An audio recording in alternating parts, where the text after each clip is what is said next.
a CT Supercharged 9th gen. Yes, sir. So it's Yeah. So what you got? CT Supercharged, 3.15 pulley, IMT aftercooler, AEM cold air. It's got the 1000cc injectors, fuel pump, but it's still on 91 though. So, Did you say you're aftercooled as well? Yeah, IMT aftercooler. That's more expensive than the VidTune and the Merc Racing aftercooler, isn't it? Is it? They have different options, I think. Or like a bigger core? Yeah, they have different size cores. One. I think this is just like the smaller size one. It's not too bad. Yeah. Tell me the story about when we first met. Because I just realized we met before on the streets a few years back, right? So I accidentally ran into you back when this thing was bone stock. Bone stock. I ran into an 8th gen, a red 8th gen on the freeway with a VTEC Yo license plate, right? And I thought it'd be funny to mess with them, but little did I realize that your car's a lot faster than I thought it'd be. You didn't know me at the time. Yeah. I remember that. I remember. You told me to go on YouTube. I looked it up and I was like, oh shit, I messed with the wrong guy. Yeah, and then how long was that ago? Like that was like 2-3 years? That was like 3 years ago when I first bought this car. All right. It's been a while. Yeah. And now we're back. We see that you're supercharged now. It took me 3 years. I just paid this car off and I just supercharged it too. Nice. It's done. So now we'll see how it does this time. This will be, well, technically the rematch, right? Yeah. I don't think that first one was a race though. So, how much power? Not dynoed yet, but the previous owner with the cat put down 300 to the wheel. 300 to the wheels? So this is catless, so maybe gain 5 or 10 more wheel, my guess. But dyno, but so I should be in the 300 range. Yeah. I think with a similar setup on my car, I was making 325 on pump gas. Oh yeah. Yeah, with a 3.15, and well, it's a K20 crank pulley, but you got a bigger crank pulley, so right. I don't know. Yeah, but you'll be in the 300s. Give or take. In that area. So what other cars have you raced with this setup? So with this new setup, let me say, I've raced a couple older Challengers. I raced a couple Mustangs, the 4.6s. I haven't raced a 5.0 yet. No Coyotes yet. What else have I raced? How do you do against those? Against the 4.6s? Well, I raced my buddy over here, his SN95 Cobra is pretty freaking quick, but yeah. Some of the 4.6s I've raced, I'll put bus links on them. So I don't know, give or take. Depends on the owner, I guess. And the Cobra that you raced, it wasn't boosted. No, it was just that's the naturally 5.0, aspirated. right? It's a 4.6, It's a 4 4.6. valve, so it's all motor. Okay. That thing's got a lot of pull though. Yeah, Good they're rated like 305 horsepower. All right. Who's your tuner? Fit Viper. Same as me. Vit did mine as well. He did my NA tune and he did my Supercharged tune. Are you pretty satisfied with Vit's tune? It's good. Yeah. I know he likes to run everything more on the safer side compared to like shop tunes and stuff like that. But Yeah. I'm happy with what he does. And the only thing is how long it takes. You know what I mean? Yeah. It's kind of a hassle waiting like 2 months, even with priority. But you get what you pay for. Yeah. Because there's been a lot of debate on the internet about how long it takes and Vit's tune versus some other tuner's tune. Right. But Vit's tune is like he tunes a lot of us with cars that we drive every day, you know? Right. And it's not like a strictly drag car or track car. Right. So he makes it work. And Exactly. and for example, my car, like it performs, you know? Mm-hmm. So that's why a lot of people compare, oh yeah, it's not like the fastest, but the goal is not to be like the fastest, you know? Right. Like I know on the East Coast they have Hobby Tune, and he's the other big tuner for 9 gens. And Hobby Tune actually, I was looking at it, they tend to push a little bit bigger numbers, but he likes to set the red line at 8,000. Mm-hmm. Vit doesn't like to set your red line past 7.6. Oh, okay. For safety reasons, you know what I mean? Yeah. Is that what you're revving to today? 7,600. Yeah. You want to give a shout out to anybody or any shop or any brand?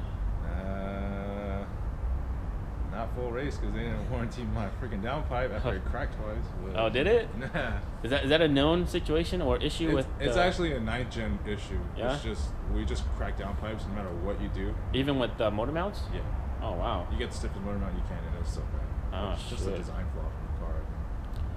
I have their catback exhaust. I love it though. Yeah? Yeah, but downpipes cracking, huh? Okay. Yeah, but I mean, it is a 9th gen issue, and like literally any downpipe you get, it'll crack eventually. What do you have now? What downpipe do you have now? It's still that full race downpipe that I welded like 3 times. Oh, okay. But I have a K-tune downpipe sitting in my garage.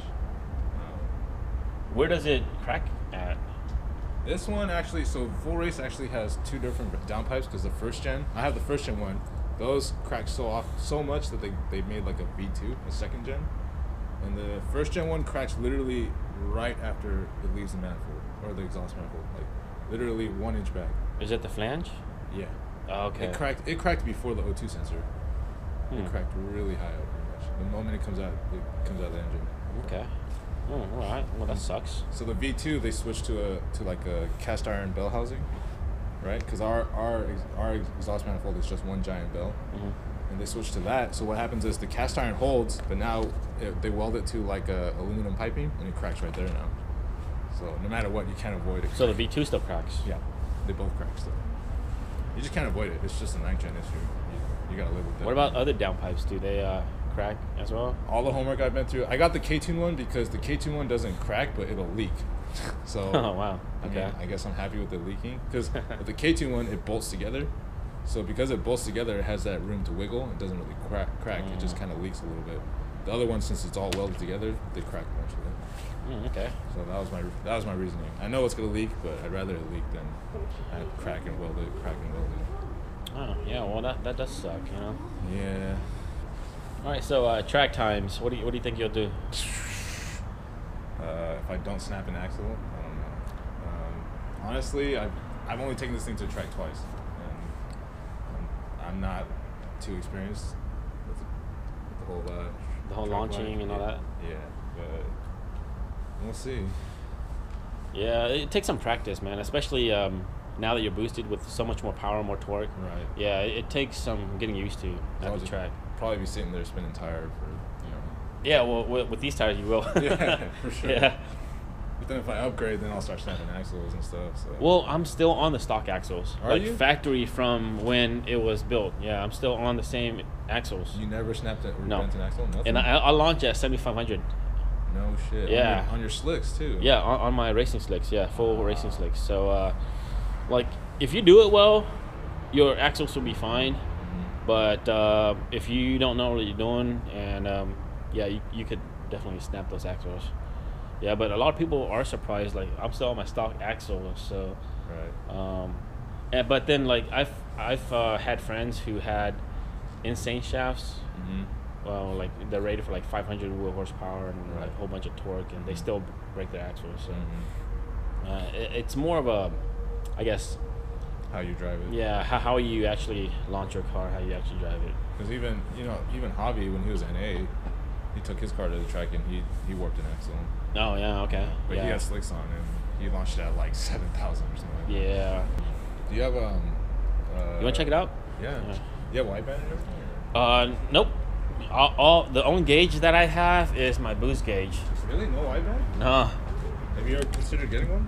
No, I don't like it, man. Like it does its job, but like my car runs so well that like I don't really need it. You can put it like right there on the vent.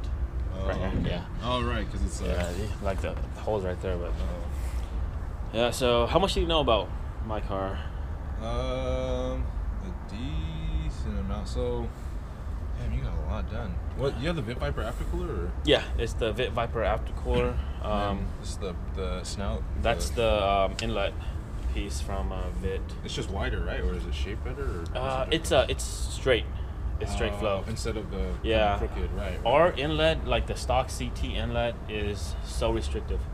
Yeah, unlike you guys on the 9th gens, your kit is a more flow through, more straight through than our 8th gens. That's why we make so much more better airflow. Isn't it the same size blower or no? Yeah, same size. Right. P62. Right. Yeah. It's got a smaller blower pulley. It's 2.95, and it's got the RDX crank pulley. So, Okay. according to the data logs in Honda, I'm boosting 15 to 16 psi by redline. What are you through like 6,000 to 7,000? What are you sitting at? Like 13 pounds? Like, probably like 13, 14. Yeah. Because I know my car for the most part is sitting at like 7 to 8 to 9, and that red line it barely hit 10. You know what I mean? Oh, because you're boosting only 10 pounds right now, huh? Right. Oh, yeah, okay. 3.15. So. Yeah, it's got fuel return. What else? I'm on E85, so. Damn, you have the Vit Viper fuel return, or? No, it's a no nonsense fuel return. Oh, okay. Yeah, so it's pieced together. Yeah, the fuel pressure regulator is like before the fuel rail, and the return line is from here all the way back to the tank. Yes. Damn. Yeah, and then the Skunk 2 intake I've had since I was NA. Yeah. And it mates perfectly, just like that. Like you didn't. Have to get It takes some wiggling, but yeah, it works. It works like this.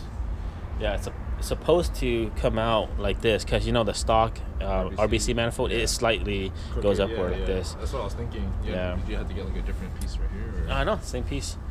Yeah, so it works.